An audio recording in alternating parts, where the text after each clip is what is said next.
BSc part third में botany के अंतर्गत आज हम प्लांट एम्ब्रोलॉजी पेपर में फ्लावर स्ट्रक्चर या भ्रूण विज्ञान के अंतर्गत पुष्प की संरचना का अध्ययन करेंगे। हम इस तथ्य से भलीभांति परिचित हो गए हैं कि पुष्प पौधे की जनन संरचना है तथा लैंगिक जनन से संबंधित सभी प्रक्रियाएं पुष्प में संपन्न होती हैं। इस प्रकार पुष्प की अनुपस्थिति में भ्रूण, बीज एवं फल का विकास संभव नहीं है।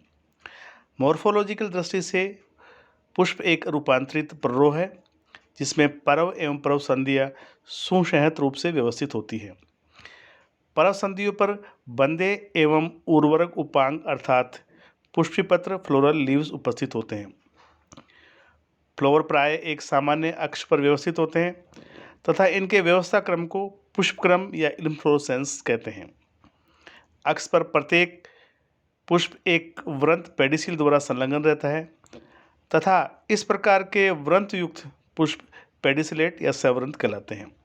अनेक पुष्पों में पेडिसल का या वृंत का अभाव होता है। ऐसी स्थिति में उन्हें सेसाइल कहते हैं। प्रारूपिक पुष्प में उपांगों के 4 चक्र उपस्थित होते हैं जिन्हें क्रमशः हम कैलिक्स, कोरोला, एंड्रोशियम व गाइनोशियम कहते हैं। सभी ऑर्गन्स या उपांग थैलेमस पर या रिसेप्टिकल पर एक निश्चित क्रम में व्यवस्थित होते हैं। उपांगों की पुष्पासन के पर स्थिति के आधार पर पुष्प निम्न प्रकार के हो सकते हैं। हाइपोगाइनस, इसमें जायांग के आधार पर निविष्ट होते हैं अर्थात अंडाशय सुपीरियर होता है और अन्य भाग उससे निकले होते हैं। दूसरा है जायांगोपरिक या एपिगाइनस फ्लोर, इसमें जायांग के ऊपर अर्थात शीर्ष पर निविष्ट होते हैं। ऐसी स्थिति में अंडाशय इन्फेरियर होता है। तब पेरिगाइनस, यह है हाइपोगाइनस और एपिगाइनस के मध्य की स्थिति में जिसमें पुष्पासन अवतल या प्यालोनुमा होता है। इसमें जायांग प्याले के केंद्र पर तथा अन्य उपांग प्याले की परिधि पर संलग्न होते हैं। इस प्रकार से हम देखते हैं तो A flower is defined as a modified reproductive suit of determinate growth consisting either only stamen, microsporophyll or carpels, megasporophyll or both or may not be associated with accessory parts like sepals, petals to produce fruit and seeds. Floor structure की जब हम बात करते हैं तो इसमें देखते हैं कि जो मुख्यतः जो पुष्प होते हैं उसके 4 मुख्य भाग हैं। जो सबसे आउटर मोस्ट पार्ट है वो कहलाता है सेपल्स और inner most part second part है पेटल्स अर्थात कैलिक्स एंड कोरोला। थर्ड आता है एंड्रोशियम जिसके प्रत्येक मेंबर को हम स्टेमन कहते हैं और चौथा है आपका gynoecium, this is a gynoecium. तो कुल मिलाकर इसमें इसके 4 पार्ट होते हैं, कैलिक्स बाह्यदलपुंज, कोरोला दलपुंज, एंड्रोशियम पुमंग, जायांग अर्थात gynoecium. In monoecious plant are those in which both the staminate and pistillate flower are born on the same plant. Example cucurbita. Species in which 2 imperfect flowers are born separately on different plants are called dioecious. Borassus flavilefer. Some plants bear male and female and bisexual flower are called polygamous flower. इस प्रकार से ये जो पुष्प है monoecious, dioecious अर्थात mail और female reproductive organs अगर एक ही पार्ट पर है तो डायोसियस में होते हैं, जबकि मेल और फीमेल प्लांट ऑर्गन्स अगर अलग अलग भागों में पाए जाते हैं और borne on the same plant भी हो सकते हैं, अलग अलग ब्रांचों में पाए जाते हैं तो दैट इज मोनोसियस होते हैं। Parts of a typical flower, a flower consist of an axis known as thalamus on which 4 different set of flower parts are inserted: calyx, corolla, androecium and gynoecium.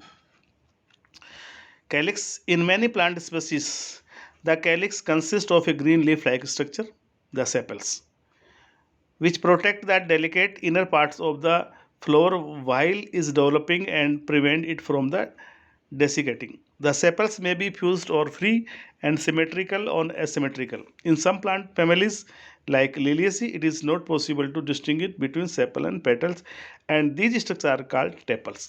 अर्थात जो calyx होता है वो पुष्पीय उपांगों का सबसे बाह्य चक्र है। यह प्राय अनेक पत्तीनुमा हरी संरचनाओं से बना होता है जिन्हें बाह्यदल या सेपल्स कहते हैं। बाह्यदल पुंज का प्राथमिक कार्य कलिका अवस्था में पुष्प की सुरक्षा करना होता है।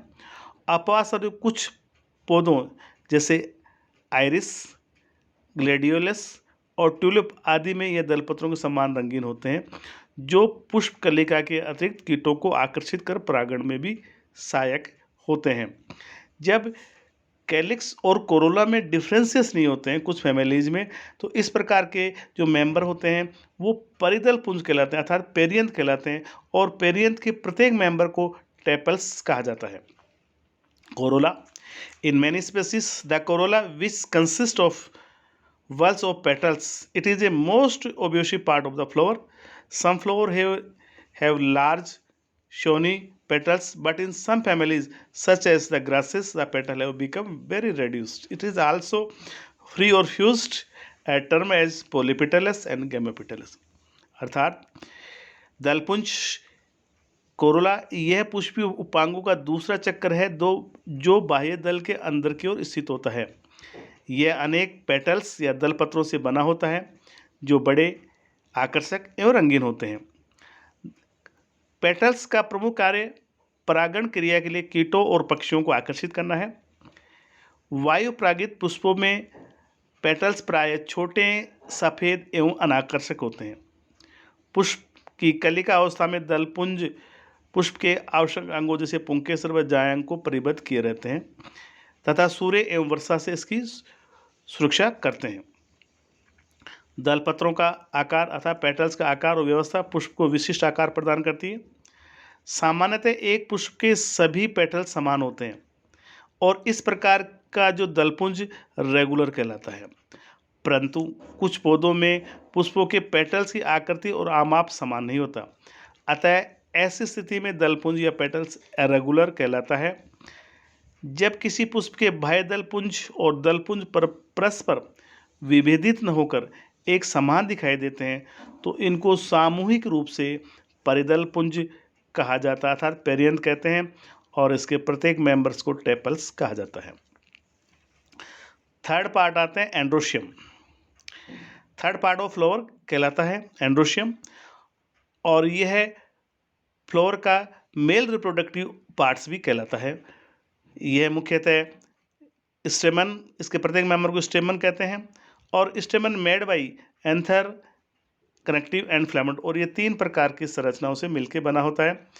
सबसे ऊपर का पार्ट एंथर और नीचे वाला जो लॉन्ग है वो फिलामेंटस, और जिस माध्यम से जुड़ा होता है दैट इज कनेक्टिव कहलाता है। अतः पुमंग या एंड्रोशियम यह पुष्पीय उपांगों का तृतीय चक्र है तथा पुष्प के नर जननांग को प्रदर्शित करता है।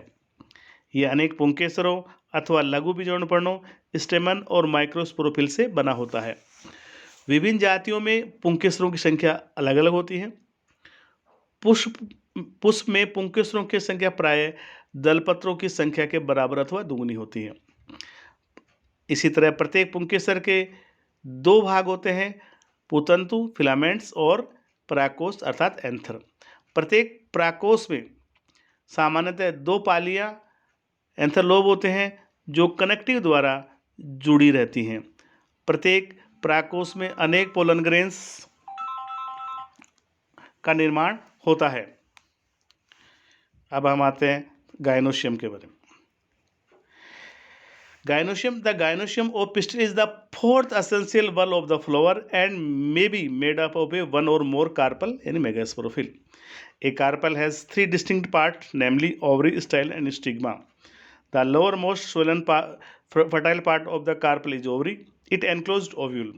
Above the ovary, elongated thread-like structure attached to the apex of the ovary, the style. The style ends with a round sticky stigma. A sterile pistil is known as pistillate. The number of carpel in a gynoecium vary in different flowers. According to gynoecium may be described as follows. अर्थात जायांग या gynoecium यह पुष्पी उपांगों का चतुर्थ एवं अंतिम चक्र है तथा पुष्प के फीमेल रिप्रोडक्टिव ऑर्गन्स अर्थात स्त्री जननांग को निरूपित करता है या प्रदर्शित करता है। जायांग एक या अधिक अंडकों अथवा गुरु बीजाणुपर्ण, कार्पल्स और मेगास्पोरोपिल से मिलकर बना होता है। एक प्रारूपिक जायांग में 3 भाग होते हैं जो मुख्यतः स्टिग्मा, स्टाइल और ओवरी कहलाते हैं या इनमें विभेदित होते हैं। स्टिग्मा जायांग का शीर्षस्थ भाग है जो परागकणों को ग्रहण करता है। स्टाइल या वर्तिका बेलनाकार सूत्रयुक्त भाग है जो स्टिग्मा को समुचित ऊंचाई तक दर्शित या एक्सपोज करता है। ओवरी जायांग का आधारीय फूला हुआ भाग है जिसमें एक अथवा अनेक ओव्यूल्स होते हैं। सामान्यतः पुष्प के सभी अंडम मिलकर एक संयुक्त अंडाशय बनाते हैं और ऐसे जायांग को सिनकार्पस या संयुक्त अंड भी कहते हैं, जैसे पिटूनिया, हिबिस्कस आदि। यदि प्रत्येक अंडक एक पृथक अंडाशय बनाता है तो यह जायांग की स्थिति एपोकार्पस कहलाती है, उदाहरणतः रेननकुलस, मैग्नोलिया आदि। इस प्रकार पौधों के जीवन चक्र को अग्रसित करने एवं वंशवृद्धि के लिए पुष्प एक महत्वपूर्ण संरचना है। तो the stock like structure present above the ovary is called style. The style में भी लॉन्ग और शॉर्ट और एब्सेंट, यानी कि जो स्टाइल है वो लंबी होती है धतूरा में, घासों में छोटी होती है और कईयों में एब्सेंट होती है, जैसे पेपावर में। In the family umbelliferae apiaceae the base of style is swollen and form structure of called stylopodium. Apiaceae family में इस स्टाइलोपोडियम के नाम से पुकारते हैं। इसी तरह stigma the terminal pollen receptive portion of the style is called stigma, अर्थात जायांग का जो शीर्षस्थ भाग है वो स्टिग्मा कहलाता है। It receptive pollen grains during pollination, usually the lobes of the stigma equal to the number of carpels. The stigma may be unfid, bifid और टेट्राफिड, पेंटाफाइड और मल्टीफाइड। इस प्रकार से पौधों के जीवन चक्र को अग्रसर करने और वंशवृद्धि करने के लिए फ्लोर की जो स्ट्रक्चर्स में इसमें 2 भाग एसेसरी ऑर्गन्स कहलाते हैं और 2 पार्ट एसेंशियल ऑर्गन्स कहलाते हैं। अर्थात एसेसरी ऑर्गन्स के अंतर्गत कैलिक्स और कोरोला सम्मिलित किए जाते हैं एवं परिदल पुंज भी इसी का पार्ट है। पुष्प के ये भाग पौधों के लिए कुछ प्रमुख उत्तरदायित्वों का निर्वहन करते हैं, जैसे पुष्प की आवश्यक संरचनाओं जैसे पुंबंग व जायांग की सुरक्षा प्रदान करना, पुष्प को कीट के लिए सुंदरता एवं आकर्षण प्रदान करना विशेष रूप से दलपुंज का कार्य है। इसी तरह एसेंशियल ऑर्गन्स के अंतर्गत क्रमशः एंड्रोशियम और गाइनोशियम पुष्प की अत्यावश्यक एवं जनन संरचनाओं के रूप में परिलक्षित होते हैं। जब ये दोनों अर्थात एंड्रोशियम, गाइनोशियम एक ही पुष्प पर पाए जाते हैं तो ऐसे पुष्प को बाइसेक्सुअल कहते हैं, परंतु जब दोनों अलग अलग पुष्प पर प्राप्त हो तो ऐसे पुष्प को यूनिसेक्सुअल पुष्प कहते हैं। जिस पुष्प पर केवल पुमंग पाया जाता है तो उसे मेल या स्टेमिनेट फ्लावर, एवं जिस पुष्प में केवल जायांग मिले तो उसे फीमेल या पिस्टिलेट फ्लावर कहते हैं। एंड्रोशियम पुष्प की नर जनन संरचना होती है जिसकी एक इकाई को पुंकेसर कहते हैं। मोटे रूप से एक प्रारूपिक पुंकेसर को 3 भागों में विभेदित किया गया है, फिलामेंट, एंथर एवं कनेक्टिव। इसी तरह से गाइनोशियम या जायांग आवर्तबीजी पौधों की मादा जनन संरचना है। जायांग की एक इकाई को अंडक कहते हैं। इनकी संख्या 1 से असंख्य तक हो सकती है तथा ये पृथक या संयुक्त रूप से पाए जाते हैं। एक प्रारूपिक गाइनोशियम या स्त्री केसर को भी 3 भागों में विभेदित किया गया है, अर्थात ओवेरी, स्टाइल और स्टिग्मा, अंडाशय, वर्तिका और वर्तिकाग्र। इस तरह वर्तमान में ये साबित हो चुका है या अनेक वनस्पति के द्वारा ये अवधारणा प्रस्तुत की गई है कि पुष्प एक रूपांतरित प्ररोह है जो उच्च वर्गीय पौधों में, हायर प्लांट्स में लैंगिक जनन के लिए उत्तरदायी है। उपयुक्त अवधारणा के अनुसार पुष्प संगठित और प्रजनन कार्यों के लिए रूपांतरित पर्णयुक्त प्ररोह होता है।